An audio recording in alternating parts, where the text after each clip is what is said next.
Bismillahirrahmanirrahim. Assalamualaikum warahmatullahi wabarakatuh. Waalaikumsalam warahmatullahi wabarakatuh. Rabbi shrah li sadri wa yassir li amri wahlul 'uqdatam min lisani.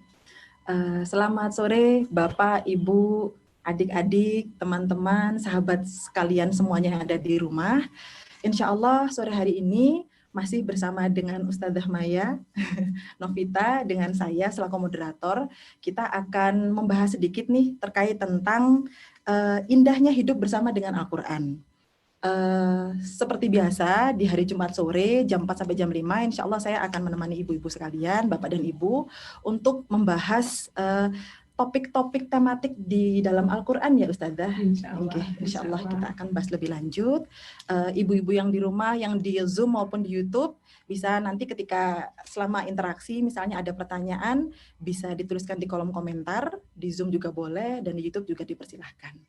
Insya Allah begitu. Insya Allah sore hari ini kita banyak sekali ibu-ibu dari Madrasah Quran Ustadzah, Madrasah Quran 1 maupun Madrasah Quran 2 insya Allah sudah diinformasikan. Kita dedikasikan juga kalau memang ada pertanyaan dari forum ini. Betul, jadi dipersilakan ibu-ibu yang punya pertanyaan bisa langsung chat di kolom komentar. Ya Ustadzah, jadi bismillahirrahmanirrahim.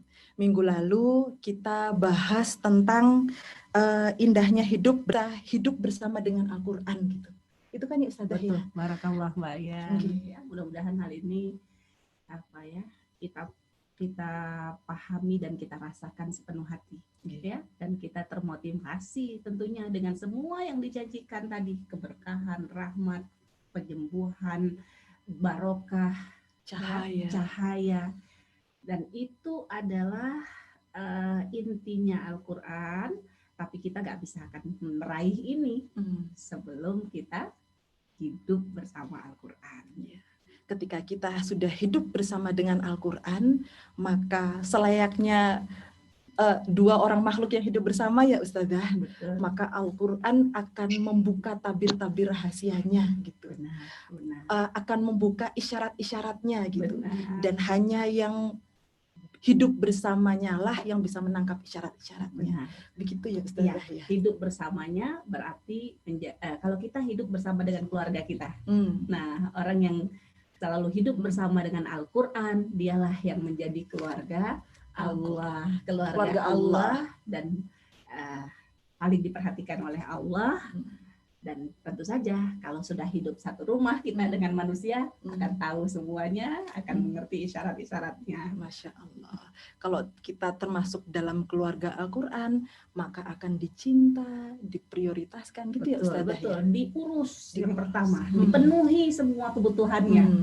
Gitu ya? Iya Ustadzah. Nah, itu mungkin pembuka ibu-ibu, dan minggu lalu juga sudah kita bahas bersama, Ustadzah sudah jelaskan bagaimana caranya menghidupkan Al-Quran dalam kehidupan. Ada 3 poin ya Ustadzah. Iya, masih ada 3 poin lagi. Iya Ustadzah. Mungkin bisa di-recalling kembali. Baik. Bismillahirrahmanirrahim.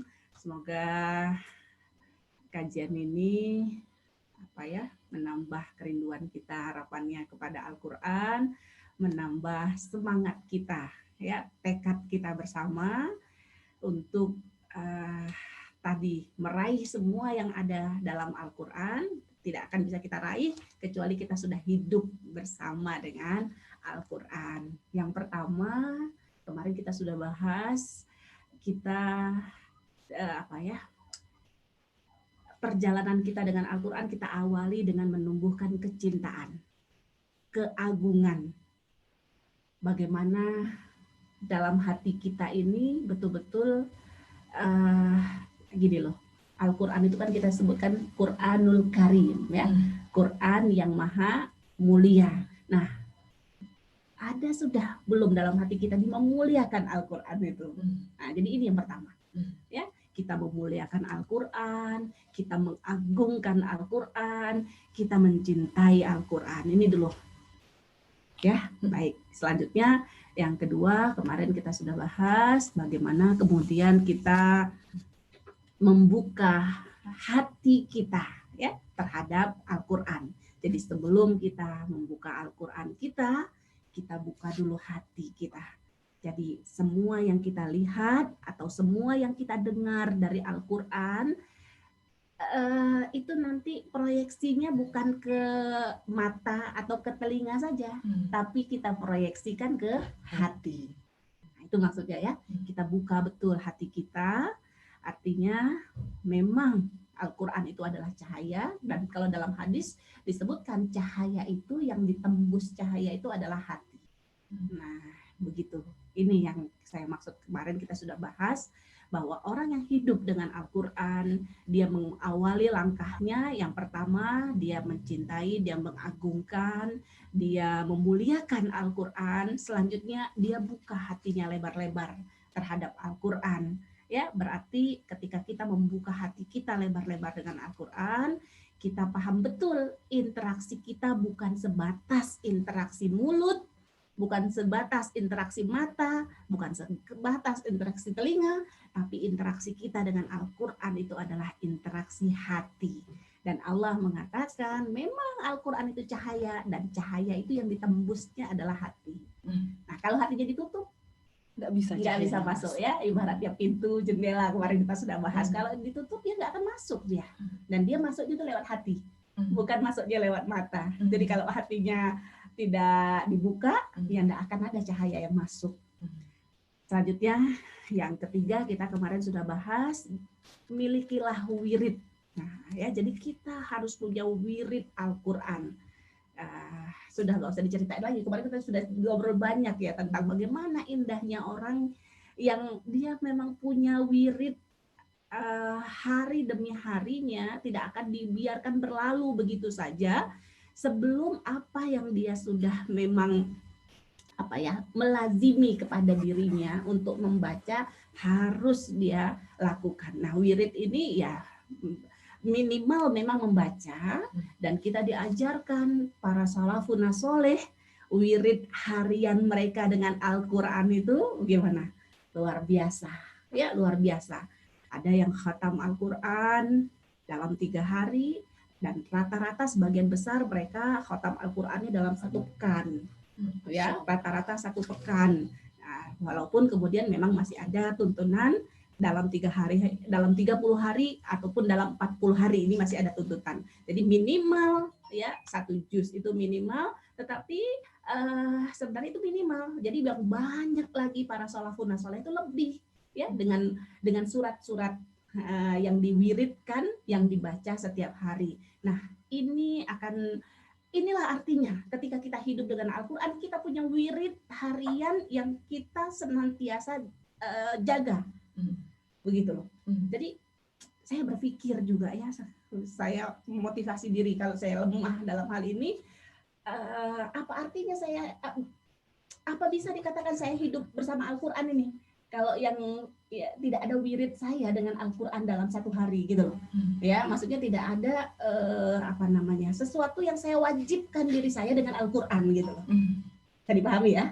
Nah, ini yang ketiga, Mbak Yan.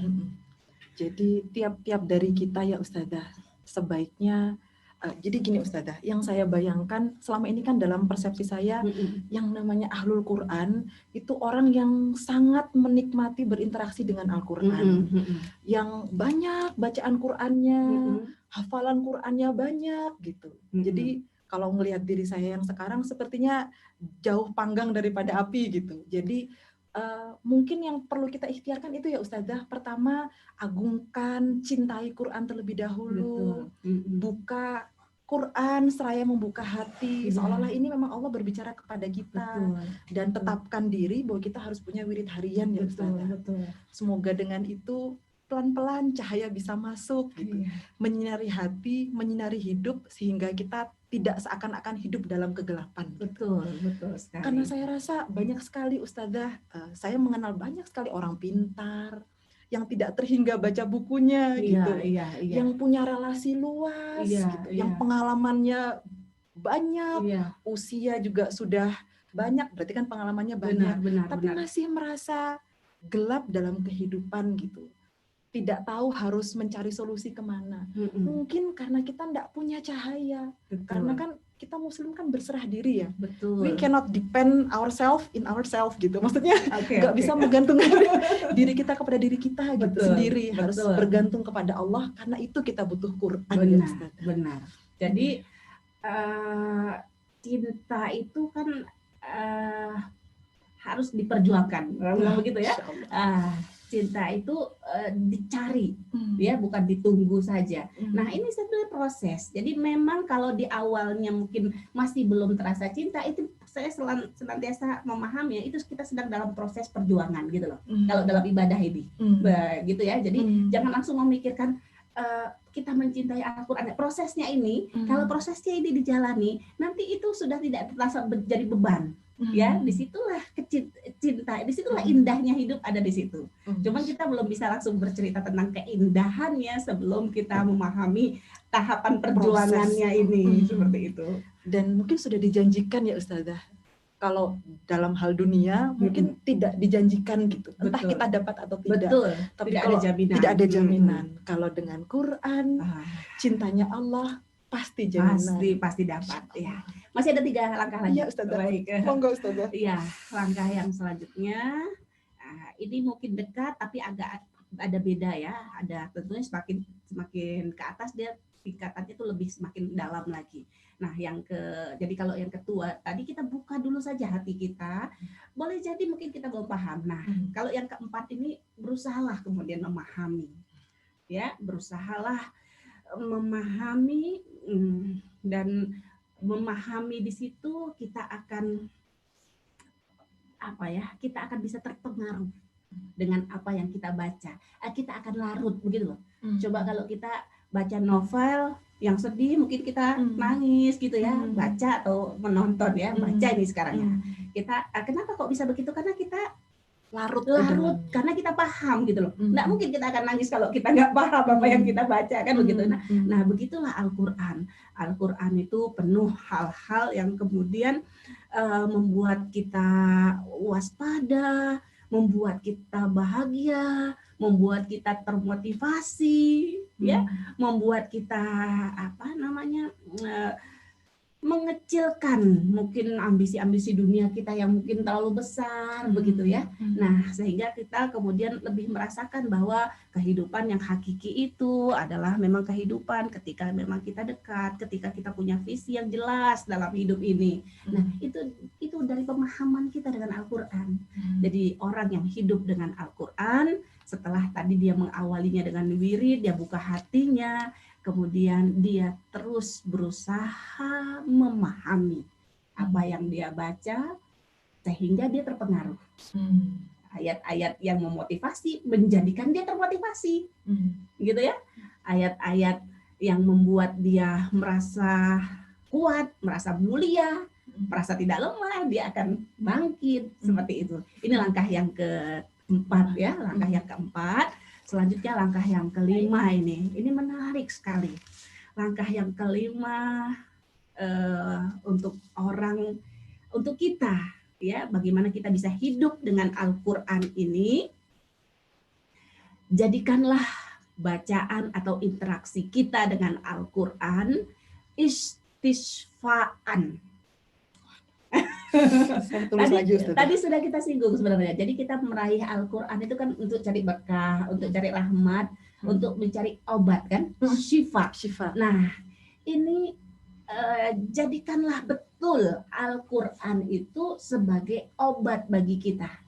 Jadi tadi Mbak Ian cerita orang hidup dalam kegelapan gitu kan, orang hidup apalagi mungkin galau, mungkin motivasinya lemah, sakit hatinya, kan galau sakit hati ya, atau juga sakit fisiknya.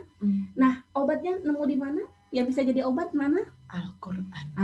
Yang Allah sifatkan sebagai bukan sebagai obat ya. Kalau apa bedanya obat dengan syifa? Obat itu bahasa Arabnya dawa. Kalau Al-Quran Allah bukan bilang dawa, Allah bilang syifa. Bayan udah tahu belum bedanya? Audiens mungkin ada yang tahu ya, ini audiens udah sering juga itu ya. Bayan dulu bahasa Arabnya masih dilanjutkan ke mana, Taiwan. Baik, jadi begini, dawa itu artinya obat. Kalau kita minum obat mesti sembuh atau belum pasti sembuh? Belum pasti sembuh. Tapi syifa itu penyembuh. Nah, jadi penyembuh. Jadi kalau penyembuh ada jaminan kan? Nah, pakai ini dia jadi sembuh karena ini penyembuh nih. Nah, gitu ya. Ini Al-Qur'an itu syifa, dan kita ketika kita berinteraksi dengan Al-Qur'an, jadikanlah memang di antara niat kita sedang mengobati diri kita. Mungkin kita saat itu hatinya sedang sempit. Bagaimana mau lapang? Baca Al-Qur'an. Mungkin kita sedang rasanya lagi lemah motivasi, kan perlu obat ini semua. Ya, perlu penyembuh. Nah, penyembuhnya itu ada dalam Al-Qur'an semua. Ya, mungkin kita rasanya nih kita mungkin sedang diajak ya untuk satu proyek kebaikan, tapi kita kok berat ini mau alokasi dana kita nih mau donasi gitu ya. Udah mungkin kepikiran tapi masih belum maju. Kita tahu itu kita sedang sakit, harus sadari dulu loh. Kita harus sedang sakit begitu ya. Nah, bagaimana nih caranya? Oh, ini saatnya saya harus lari dengan Al-Qur'an, karena Al-Qur'an yang akan menyembuhkan rasa bakhil saya ini. Apalagi yang banyak diderita, malas ya. Nah, mungkin nih kita rasanya 1 hari, 2 hari, 1 minggu nih, jangan-jangan nih pokoknya malas aja, kayaknya enggak semangat saja. Itu kita sakit. Itu kita berarti memang kita butuh obat. Nah, yang bisa jadi obat itu adalah Al-Qur'an. Jadi kebayang nggak tuh indahnya orang kalau tahu dia punya bahaya, dia punya masalah, tahu dia butuh sesuatu. Nah, sesuatu itu dapatnya di Al-Qur'an gitu. Apa sempat kita mau abaikan Al-Qur'an? Akan selalu tergantung. Betul seperti itu. Ya. Nah, saya bayangkan seperti itu. Banyak penyakit hati terutama, tapi sebenarnya bukan penyakit hati saja Al-Qur'an ini, termasuk juga penyakit fisik.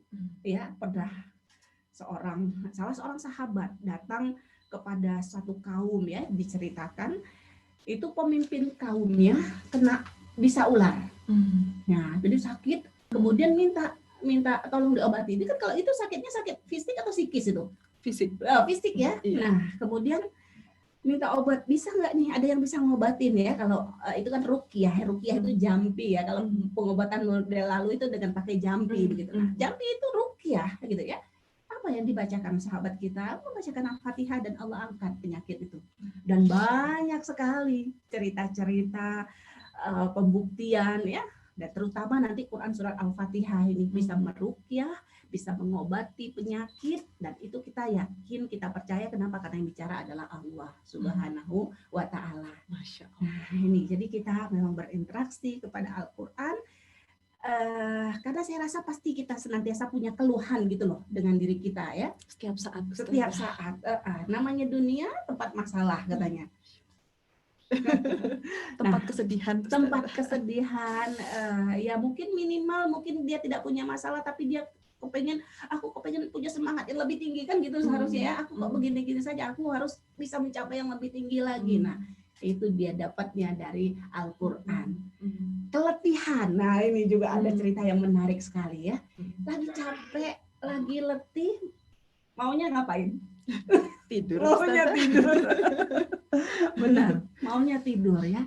Saya ingat sekali pernah baca tulisannya penulis daiyah kita, Ibu Helvitiana Rosa ya. Beliau menulis buku tentang manusia bukan dari dunia dongeng gitu kalau nggak salah. Saya bercerita tentang kehebatan seseorang, nilai-nilai agama ini ketika diaplikasikan. Saya baca, ingat sekali di situ ada seseorang yang sudah 3 hari nggak tidur. Jadi badannya kan pasti letih banget ya. Tetapi dalam kondisi letih seperti itu, kemudian dia harus ada lagi satu pekerjaan yang dia memang nggak bisa tawar, dia harus kerjakan seperti itu. Apa yang dilakukan? Baca Al-Quran ya. Baca Al-Quran pada saat itu, dan dia resapi dan dia nikmati bacaannya.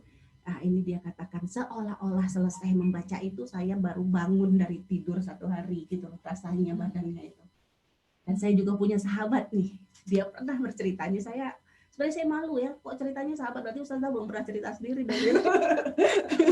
Saya punya sahabat juga cerita ya, dia lagi sedang capek-capeknya, sedang letih-letihnya nih kondisi, karena memang susah hidupnya ya. Kemudian anak-anak minta, ini mau diajarin, minta ditemenin membaca. Nah, kondisi capeknya dia bilang, tunggu sebentar, Mama baca Al-Quran dulu. Baca Al-Quran 1 halaman. Dia rasakan tubuhnya tuh kuat, seolah-olah dia belum nggak habis kerja keras itu. Nah, itu dia Jadi kita hidup dengan Al-Quran, kita jadikan Al-Quran sebagai syifa, ya, sebagai penyembuh. Rasa capek, rasa letih, dia bisa hilang. Masya Allah. Dan hal yang seperti ini kalau pengarang buku tafsir mengatakan la yadzuquha illa man dzaqaha. Yang seperti ini kita tidak akan bisa merasakan sebelum kita nyicipin sendiri. Ini Mbak Yan, saya punya makanan. Kalau Mbak Yan belum cicipin, tahu nggak rasanya? Nggak tahu rasanya. Hanya kalau bisa dibayangkan. Makanya yang seperti ini, dalam kehidupan seperti ini memang kita tidak akan pernah bisa merasakan sebelum kita nyicipin tadi, ya. Tapi ini sesuatu yang nyata, sesuatu yang insya Allah dengan niat kita, dengan interaksi kita dengan Al-Quran, kita akan rasakan. Ya Ustazah. Tapi apakah ini semua orang bisa merasakannya Ustazah? Dengan niat. Jadi memang jadi itu tadi, kita ketika kita baca, kita memang niatkan betul ini, kita istisfaan tadi, menjadikannya sebagai penyembuh. Tuntunannya beneran loh nggak tuh ketika kita berinteraksi Al-Quran kita jadikan syifa buat kita. Ya jelas. Al-Quran mengatakan di situ ada syifa. Nah, mungkin kita masih belum niat ya. Jangan pernah ragu dengan ayat-ayat Allah. Ya gitu, kita bisa. Semuanya bisa. Teman saya yang saya ceritakan ibu rumah tangga biasa, ya. Nah, saya juga pas diceritain, Masya Allah, benar. Ya mudah-mudahan kita bisa rasakan juga. Satu lagi ya? Iya. Satu lagi.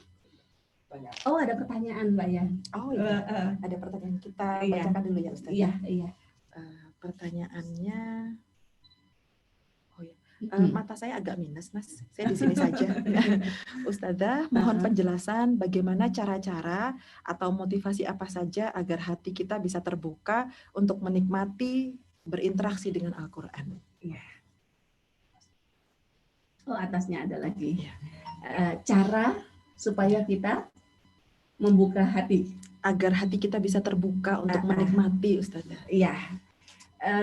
Yang pertama sekali mungkin ini ya, keyakinan tadi, ya, kita yakini betul. Jadi Al-Quran itu adalah Maidatur Rahman, ya. Ini ada yang mengatakan Al-Quran, ada yang mengatakan juga sholat tahajud, ya, hidangannya Allah, gitu, ya, hidangannya Allah. Namanya hidangan untuk diapakan? Untuk dimakan, Ustaz. Untuk dinikmati. Oh ya, dinikmati. Ya, saya lapar kayaknya, Ustaz. Untuk dinikmati. Nah, kalau mau menikmati kan kita gimana? Buka mulut ya. Kalau untuk makan gitu ya, minum ya harus buka mulut. Nah, ini kenikmatan Al-Quran itu bisa dijangkaunya dengan hati. Nah, ini kesadaran ini dulu yang kita harus pegang.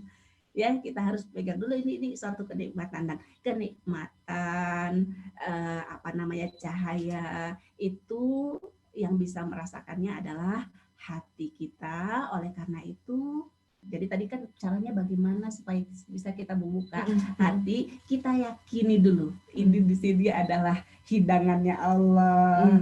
Ini adalah suguhan Allah gitu loh buat kita.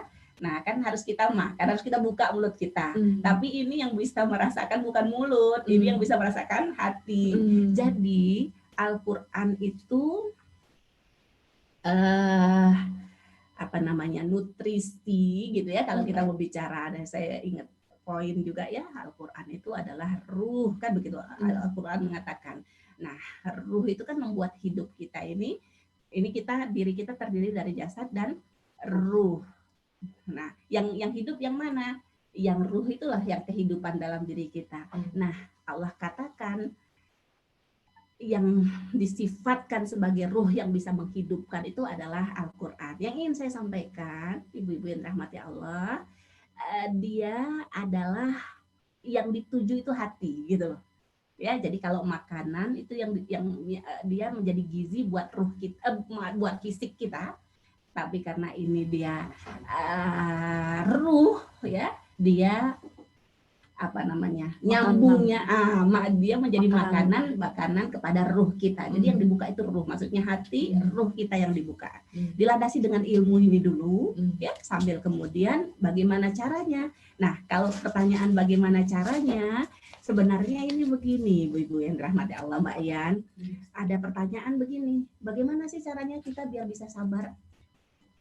Saya nanya dulu sebelum menjawab. Biar bisa sabar gimana sih caranya? Ya disabar-sabarin. Oh gitu ya Ustazah. Iya, begitu caranya. Ikhtiar, mujahadah maksimal gitu Ustazah. Biar bisa sabar ya disabar-sabarin. Biar bisa lembut gimana? Biar bisa jadi orang yang lembut. Dilembut-lembut. Dilembut-lembutin. Ustazah seakan menyindir. Enggak. Jadi begitu juga bagaimana biar hati kita dibuka, ya dibuka. Ya, bagaimana caranya minta sama Allah. Kalau kita belum paham, kita masih merasakan ya kata hati kita masih keras, masih tertutup, insya Allah dengan kita meminta sama Allah dan kita berusaha ya membukanya. Artinya tadi sebenarnya begitu, dedikasikan bacaan itu untuk hati, gitu loh. Ya, ini bukan yang mau dituju tuh bukan mataku, bukan telingaku, apalagi kalau bukan cuma masalah saya aja gitu loh. Ya, tapi dia itu santapannya ruh kita gitu loh. Jadi kalau makan buat fisik, tapi Quran buat hati, buat ruh. Nah, itu disadari dulu itunya dan diupayakan, dilaksanakan ya pelan-pelan tentunya. Insya Allah Allah akan berikan ya Ustazah. Aduh, kenikmatan betul. Kita itu sering kaget. Kita baru berdoa sedikit, kita baru melangkah sedikit, ternyata bantuan Allah itu sangat cepat. Gitu kan? Kita mendekat 1 langkah, Allah mendekat 1000 langkah. Sadari dulu ya Ustaz. Iya. Insya Allah. Semoga Allah mudahkan ikhtiar kita semua dalam bermujahadah untuk hidup bersama dengan Al-Quran. Amin ya Rabbal Alamin. Pertanyaan selanjutnya Ustazah. Yang di atas tadi? Oh bukan. Yang di YouTube adakah pertanyaan? Tidak ada, insya Allah. Mungkin bisa dilanjutkan dulu Ustazah untuk poin yang terakhir. Poin yang terakhir ya, poin yang terakhir, ibu-ibu yang dirahmati Allah. Jadikanlah ya tadi kan kita berusaha memahami, berusaha istisfa. Jadi Al-Quran itu kita jadikan obat buat lemesnya kita, buat malesnya kita, buat bakhilnya kita, buat galaunya kita, buat sakit fisiknya kita. Dan yang terakhir ini, jadikanlah betul Al-Quran itu sebagai kontrol, sebagai ukuran untuk semua yang kita lakukan.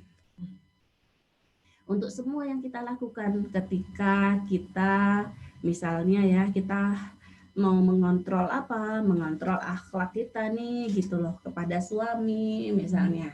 Nah, nanti ukurannya itu yang mana? Ukurannya yang di Quran.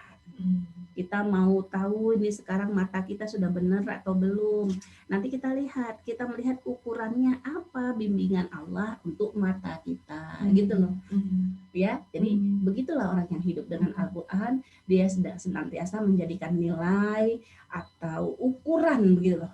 Ukuran yang dia pakai dalam hidup ini ya ketika dia mau berjalan dengan benar, dia mau berjalan yang lurus, nanti dia senantiasa bertanya, ya sikapku ini, tindak tandukku ini, perbuatanku ini, ya baik terhadap suami, terhadap keluarga, anak-anak, terhadap teman, terhadap tetangga, terhadap orang tua, terhadap masyarakat, itu sudah sesuai belum dengan tuntunannya Al-Quran. Jadi bertanya seperti itu.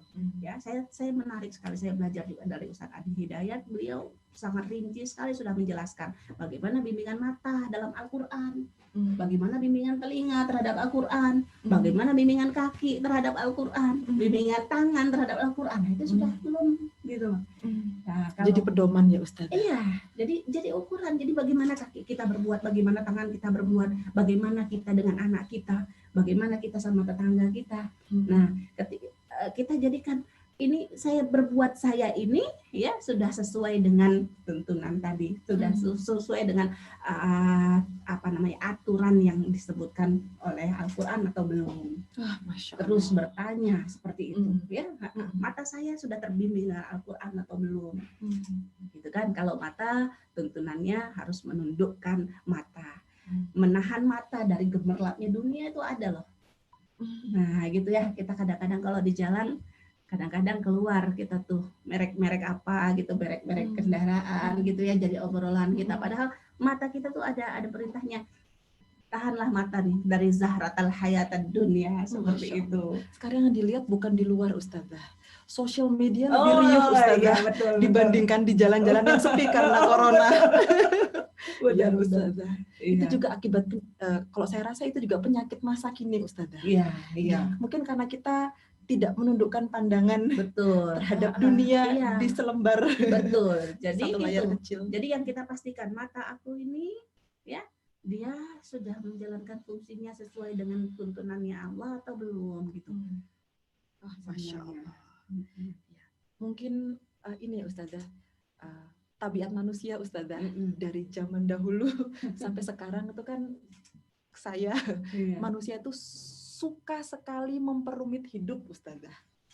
Gitu. Betul, jadi betul. makanya banyak sekali filosof gitu Betul. yang berusaha untuk menginterpretasikan kehidupan. Betul, gitu. betul. Banyak sosiolog gitu Betul. kan untuk mengatur gitu. Banyak sekali disiplin ilmu, padahal kalau kita mau berkaca kepada agama kita, Betul.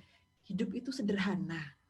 Asal kita mendengarkan apa kata Allah di dalam Al-Qur'an, insya Allah lebih mudah kita dalam menjalani kehidupan. Gitu ya Ustaz. Benar, dan saya mau nambahkan. Iya, ini dulu kita sudah bahas nih, ketika sebab turunnya Quran surat Abasa.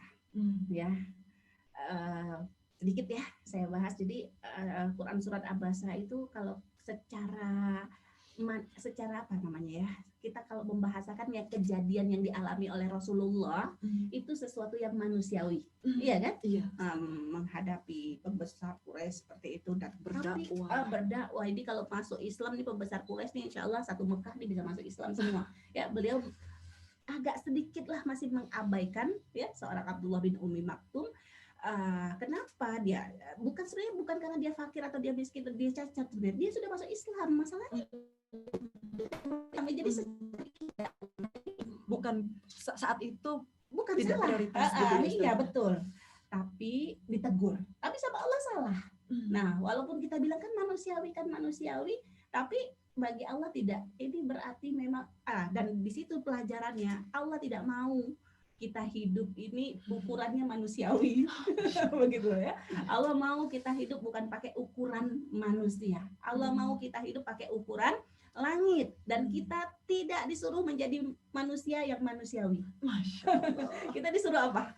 Menjadi manusia. Kunu robbanin. Kemarin kita singgung juga ya. Jadilah manusia yang robbani. Manusia yang robbani itu bima kuntum tu'allimunal kitab wa bima kuntum tadrusun. Manusia yang robbani itu yang dia memang ikatannya dia dengan Al-Qur'an. Terikat, dia belajar dan dia mengajarkan Al-Qur'an. Masya Allah. Dan ini ya, nilai hidupnya itu nilai Al-Qur'an. Betul. Gitu. Nilainya nilai Al-Qur'an. Yang dia berusaha terapkan adalah Al-Qur'an. Nah, sederhana kita semua tahu ya. Bunda Aisyah ditanya bagaimana akhlak Al-Qur'an, akhlak Rasulullah, dijawab akhlaknya Al-Qur'an. Sekarang coba nih kalau ada orang nanya akhlak kita gitu loh. Iya, ini akhlaknya dia gimana gitu loh ya. Jangan-jangan gitu loh. Yang akhlak Quran tuh gak ada dalam diri kita gitu loh. Ya, berarti, sebutkan satu sifat yang menonjol gitu kan misalnya kalau sosial media ya. Masya Allah. Kalau Rasulullah tuh dijawab akhlaknya Al-Quran, betul. Ya, akhlak Quran itu berarti bicara-bicaranya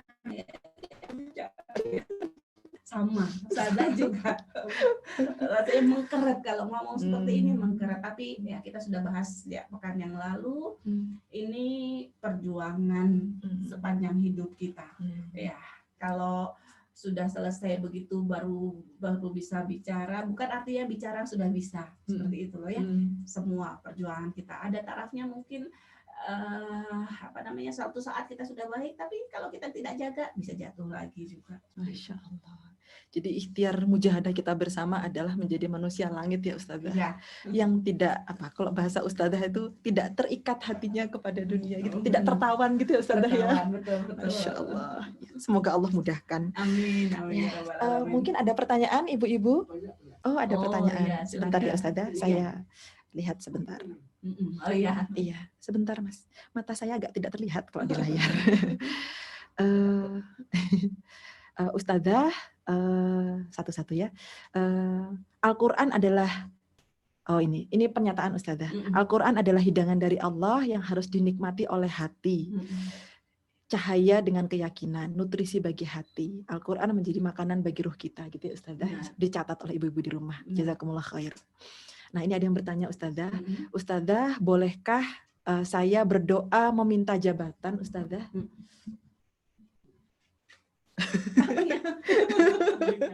Oh, iya maju. Mikrofon Ustazah. Ini agak. Iya.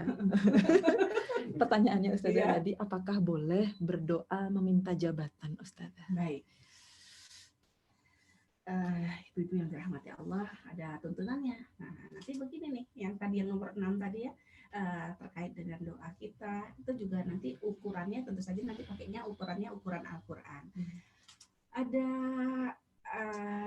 ini ayat Al-Quran menjelaskan orang yang meminta dunia, Allah kasih, ya Allah kasih. Tapi kalau dia mintanya hanya dunia saja, wa malahu min akhirati min nasib, nanti nggak punya bagian dia di akhirat. Nah, begitu. Tapi kemudian apakah tidak boleh minta dunia? Salah juga. Karena kan juga doa yang diajarkan kepada kita, wa minhum may yaqulu rabbana atina fid dunya hasanah wa fil akhirati hasanah. Minta yang terbaik dari yang ada di dunia ini dan minta yang terbaik nanti di akhirat. Jadi boleh minta dunia, tapi kalau kita minta tentunya minta yang terbaik. Nah, apakah minta dunia itu tadi kalau dibahasakan jabatan itu bukan yang terbaik? Tergantung tentunya, ya. Tergantung untuk apa nanti jabatan itu, untuk apa nanti harta itu, misalnya untuk apa ketika dia untuk baik. Nabi siapa itu? Nabi Yusuf. Nabi Yusuf minta jabatan nggak? Minta jabatan, jadikan aku bendahara di Mesir. Tetapi dia minta karena dia memang punya kemampuan. Ini qawiyun amin. Saya ini orang yang kuat dan saya orang yang terpercaya. Nah, jadi kalau memang dia punya spesifikasi begitu ya. Spesialisasi itu silahkan, tapi tujuannya tentu saja bukan hanya memperkaya diri. Nah, saya yakin ini yang bertanya tadi nggak mendeskripsikan pertanyaan. Kalau memang minta itu untuk kebaikan nggak dilarang. Kita dikasih contoh, gitu ya. Tapi juga tambahan, insya Allah juga saya bukan mengatakan yang bertanya tidak minta ya. Ini mengingatkan kita semua. Kita diajarkan kalau kita minta hanya dunia, kita khawatirnya nanti kita nggak punya bagian di akhirat. Jadi mintalah dunia yang terbaik, mintalah akhirat yang terbaik. Seperti itu. Dunia yang mengantarkan kepada ketinggian akhirat. Betul, ya Ustazah. Betul. Allahumma amin. Iya, kalau terkait dengan harta, ini yang sering diulang sama suami ya, hadis Rasulullah, sebaik-baik harta itu yang ada di tangan orang yang soleh. Gitu loh. Jadi ketika kita meningkatkan kesolehan kita dan kemudian harta kita banyak, itu jadi harta terbaik gitu loh. Dan tidak jelek, tidak dilaknat seperti itu. Mungkin yang harus ditekankan jadilah solih. Solehnya dulu gitu loh ya, supaya harta itu bukan menjadi ujian yang menjatuhkan kita gitu loh. Kalau fokusnya solih, soon or later, cepat atau lambat, insya Allah harta akan datang. Betul. Harta yang memuliakan, betul. Jabatan yang memuliakan, betul. Sahabat yang mengistiqomahkan, semoga Allah. Amin. Selanjutnya ada pertanyaan lagi, boleh ya? Selanjutnya Ustazah, kalau begitu akhlak kita mencerminkan seberapa banyak atau dekatnya kita dengan Al-Quran, Ustazah? Benar sekali, Bu. Ya, yang bertanya ini subhanallah mengingatkan kita. Artinya sumber akhlak itu adalah Al-Quran, begitu loh, sumber akhlak yang mulia. Jadi kalau kita dekat sama Al-Quran, kita memahami Al-Quran, nah ya, tapi maksudnya tadi dekatnya nggak sebatas saja membaca, nah ya, memang dia tingkatannya harus sampai kepada pembacaan itu melahirkan keimanan kepada kita melalui tadaburnya tentu saja.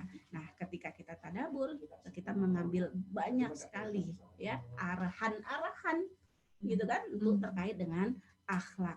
Jadi seberapa besar, jadi mungkin tepatnya tadi jangan membaca Al-Quran tetapi memahami dan mengaplikasikan Al-Quran itu dalam kehidupan kita.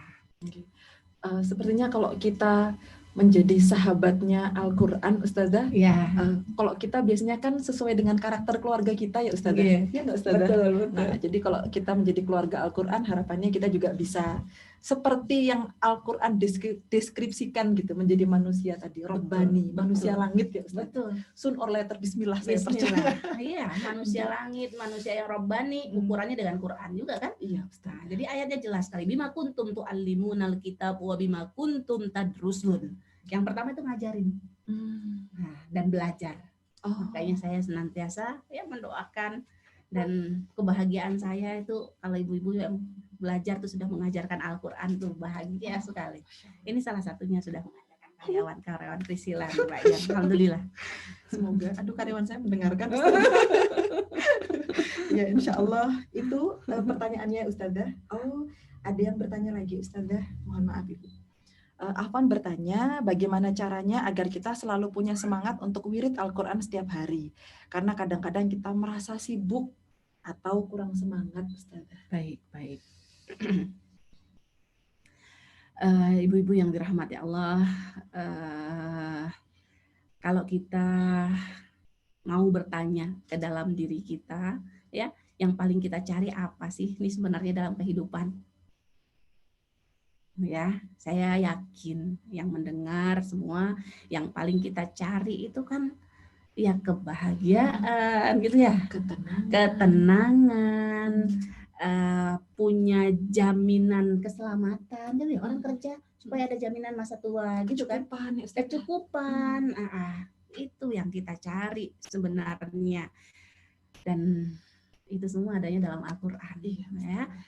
Jadi memang saya senantiasa meyakini ketika kita kurang motivasi, kurang kurang semangat, yang paling bisa memotivasi kita yang pertama tuh pengetahuan kita dulu gitu loh. Jadi kita harus tahu loh, harus tahu bahwa yang kita cari dalam hidup ini apa sih gitu loh. Ya, yang ilmunya gitu kan, yang kita cari ini semuanya adanya di dalam Al-Quran.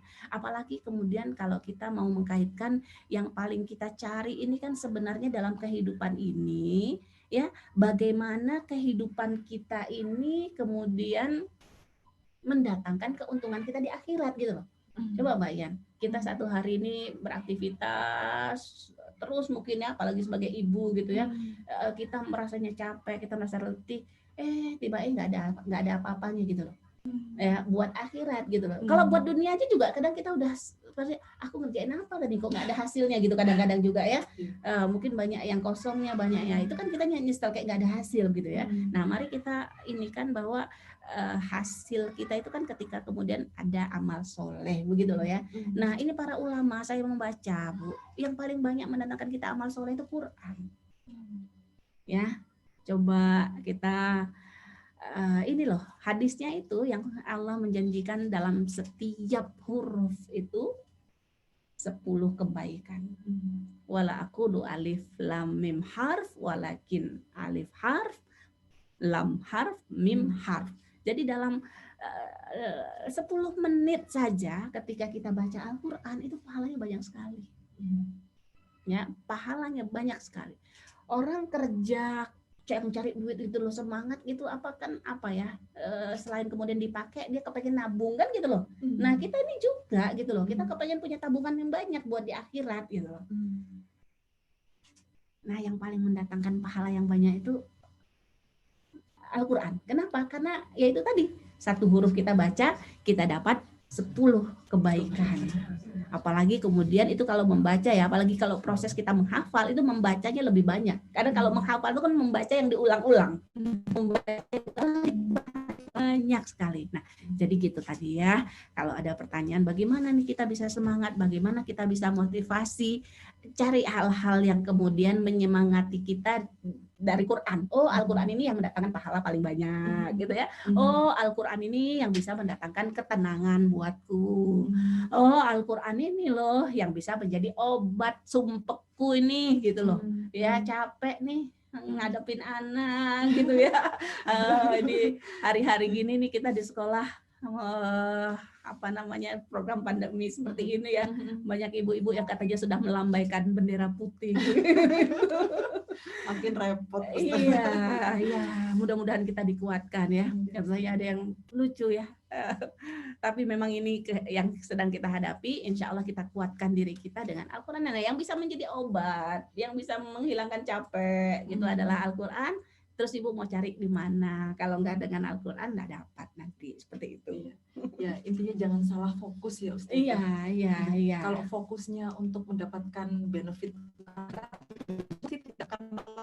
Cuman terkadang karena sibuknya dengan aktivitas dunia, jadi fokusnya beralih gitu Ustaz. Benar. Jadi sebaiknya memang harus dikembalikan lagi fokusnya gitu ya Ustaz. Iya, tapi ya gitu juga itu kan tadi pahala itu juga Ustazah bilang belakangan loh. Nah, sebelumnya cari bahagia, cari tenang gitu ya, cari tenang gitu loh. Cari kuat, cari motivasi. Nah, ini kan juga kaitannya erat sekali dengan kehidupan sehari-hari gitu loh. Kehidupan dunia ya. Cari kebahagiaan. Ya Allah, ibu-ibu yang dirahmati Allah, Rasulullah berdoa kan serius sekali Rasul minta jadikanlah Al-Quran ini robi gitu loh, musim semi gitu loh. Jadi hidup di musim semi gimana sih, Wayan? Hidup musim semi ya. Itu semilir angin, bunga-bunga mekar Ustazah, langitnya biru, betul, tidak ada angin, liburan yang... lagi ya. Iya Ustazah, saatnya pulang kampung gitu, liburan panjang ya, liburan panjang, rasanya enggak ada yang kemudian istilahnya ini ada beban pikiran, perasaan, semuanya kerasa indah. Nah itu dengan Al-Quran. Rasul mengatakan Robiul Qalb, musim seminya hati. Itu ada doa ya Ustazah. Iya. Itu Al-Quran. Robi'a qalbi. Ya sudah. Jadi kalau memang itu yang kita cari, itu adanya di dalam Al-Quran. Ustazah kalau boleh bercerita Ustazah, sekarang di sosial media itu dan di para orang-orang terkenal Ustazah, itu banyak sekali yang punya penyakit-penyakit yang mungkin kalau saja kita semua nih dan itu menular Ustazah penyakitnya. Iya, jadi apa itu? Ya penyakit mental. Betul. Jadi ya berbagai macam penyakit mental dan butuh bantuan psikolog. Betul. Kalau seandainya kita bisa kembali dan menyembuhkan hati kita dengan bantuan Al-Quran, mungkin bisa diikhtiarkan. Mungkin tidak cuma gitu kan, yang mungkin penat gitu. Mungkin kita yang lebih butuh jangan-jangan gitu. Kita yang menondok mengangkat kepala melihat para semuanya kita butuh karena apa? Karena memang dunia ini adalah tempatnya ujian kan gitu ya. Dunia ini memang dijadikan penjara gitu loh. Namanya penjara ya pasti gak nyaman kan, kita rasanya begitu loh. Artinya itu memang kondisi yang semuanya orang akan mengalami seperti itu. Nah, ini nanti solusinya ketemunya insya Allah dalam Al-Quran. Dia menjadi musim semi. Nah, dia menjadi syifa atau tadi menjadi itu ya. Kalau tadi kita bicara pahala itu jadi apa itu namanya? Cari investasi untuk cari uang gitu loh. Tambahan. Apa itu namanya istilahnya? Tambahan pemasukan tambahan gitu loh. Nah, supaya tabungannya banyak gitu loh. Passive income Ustaz. Iya, passive income ya. Maksudnya yang ya kita pengennya kita tenang-tenang tapi ngalir terus gitu kan. Datang terus tambahan. Dan itu dengan Al-Quran kita baca, kita diam-diam, kita nggak dapat pahala gitu loh. Tapi begitu kita ambil Al-Quran, kita baca, ngalir tuh tabungannya, rekeningnya jalan gitu loh. Ibu-ibu kayaknya suka Ustazah dengan diksi rekening berjalan. Ustazah, saya mau bertanya satu Ustazah sebelum kita baca pertanyaan dari ibu sekalian. Ahlul Quran, benar. Shahibul Quran, benar. Itu sebetulnya berbedakah Ustazah atau sama? Mungkin ada interpretasi yang mungkin bisa kami ketahui Ustazah. Baik. Ini memang saya tuh harus siap-siap kalau berhadapan sama Mbak Ian. Pertanyaannya Ustazah. Baik, jazakumullah Mbak Ian. Jadi memang yang kita bahas tadi itu kan bagaimana hidup bersama Al-Quran ya, 6 langkah itu, ini kayaknya itu minimal ya, minimal itu standar minimal interaksi kita dengan Al-Quran. Jadi kalau kita sudah begitu, insya Allah kita akan mendapat hasil apa segala macam. Nah kemudian ya kita meningkat lagi kalau dalam istilah yang disebutkan oleh Rasulullah, ada istilah sahibul Quran ya. Beberapa ada sekitar 3 hadisnya ini. Ini jam kita masih panjang apa enggak ini? Waduh, udah tinggal 5 menit ya. Udah tinggal 3 menit nih. Ini menarik sekali sebenarnya ketika kita bahas terminologi ya, sahabat Al-Quran itu. Cukup nggak nih waktunya sekarang? Insya Allah cukup. Insya Allah cukup ya. Baik, jadi ada istilah tadi, ada istilah ahlul Quran, kemudian istilah sahibul Quran. Bacalah Al-Quran, hadisnya saya langsung terjemahnya saja ya. Sesungguhnya dia menjadi syafi'an li ashabihi. Dia akan menjadi syafaat nanti kepada sahabatnya. Dan dikatakan nanti kepada sahabat.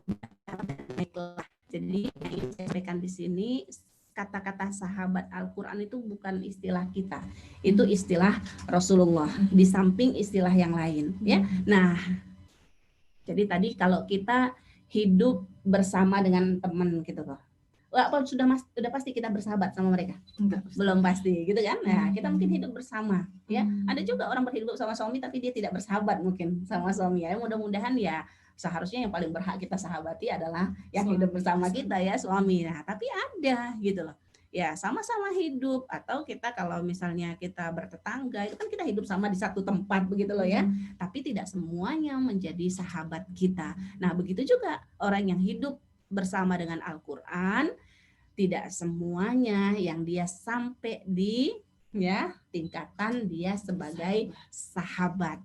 Nah ini nanti mirip-mirip lah. Kalau bagaimana nih yang membedakan sahabat dengan yang bukan sahabat, ya mirip-mirip lah ya. Coba kalau kita dengan sahabat kita, apa yang terjadi? Mungkin yang terjadi kita ala ittisal, kita terus berhubungan terus gitu kan ya. Mungkin kalau dengan teman yang lain tidak mesti setiap hari,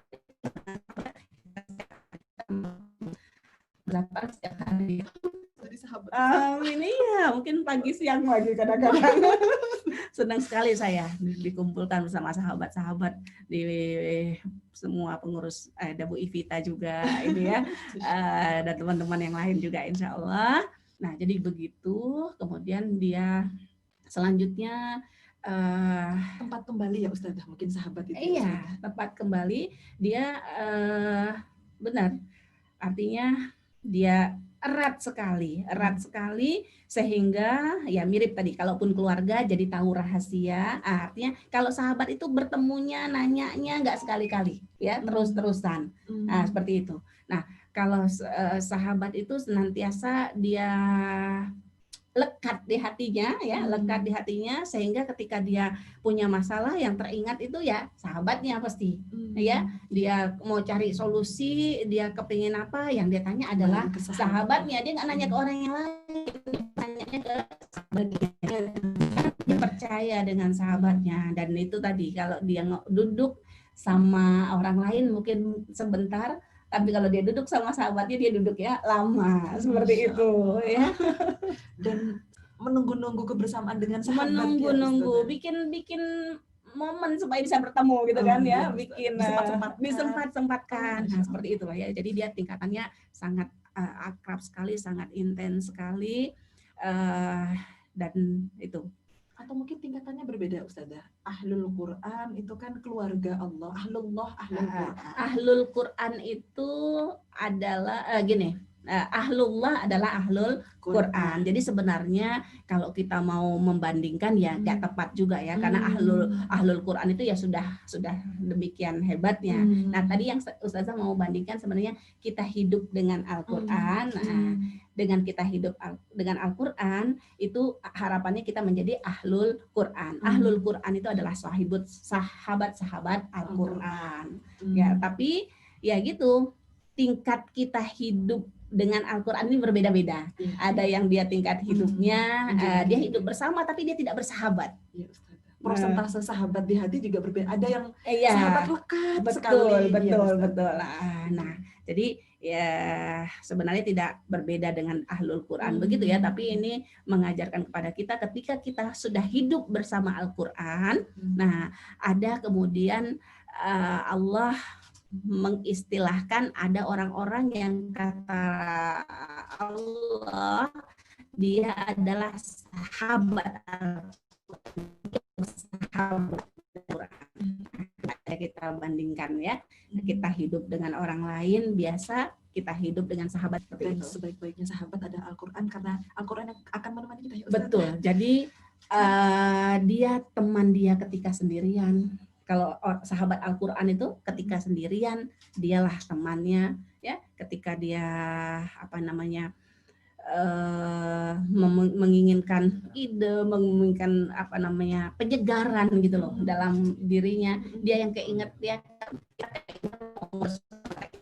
Al-Quran gitu nanti. Ya, seperti itu. Karena Al-Quran juga akan menjadi sahabat kita nanti. Betul. Dan bagaimana sahabat Al-Quran akan menjadi sahabat kita itu tergantung bagaimana kita sekarang membuka persahabatan dengan Al-Quran. Siapa yang persahabatan dia dengan Al-Quran, nanti ya Al-Quran lah yang akan menemani dia, membela dia, bersahabat dengan dia.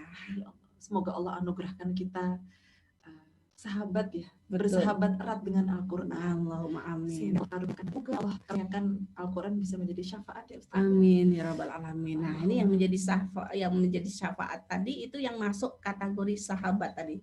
Ya, syafi'an li ashabihi. Ashab itu sahabat begitu.